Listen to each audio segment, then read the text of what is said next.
Bible মতে স্বামী স্ত্রীর সম্পর্ক কেমন হওয়া উচিত আজ আমি আপনাদের বলতে চাই। নাম্বার ১, স্বামী স্ত্রীর সম্পর্ক এমন হওয়া উচিত একজন অন্যজনের পরিপূরক।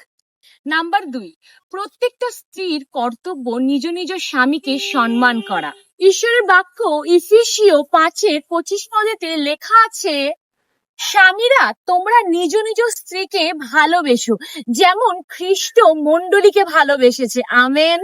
স্ত্রীরা তোমরা যেমন প্রভুর তেমনি নিজ স্বামীর বাধ্য হও।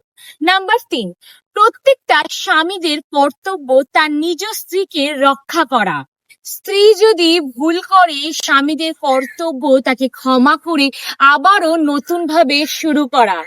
যেমন আমরা ভুল করলে পিতা ঈশ্বর আমাদের ক্ষমা করে, তেমনি আপনার স্ত্রীও যদি ভুল করে আপনার দায়িত্ব তাকে ক্ষমা করে আবারও কাছে টেনে নেওয়া।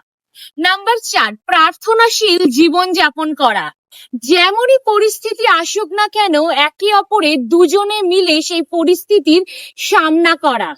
তাই আজ আমি বলতে চাই, আপনার স্বামী স্ত্রীর সম্পর্ককে মজবুত রাখতে আপনার সকাল শুরু হবে ঈশ্বরের কাছে প্রার্থনা দিয়ে। এমনকি রাতে শোয়ার আগেও আপনারা একত্রিত ভাবে প্রার্থনা করুন যাতে শয়তান আপনাদের সম্পর্কে ফাটল ধরাতে না পারে। Amen, hallelujah. সকলকে জয়।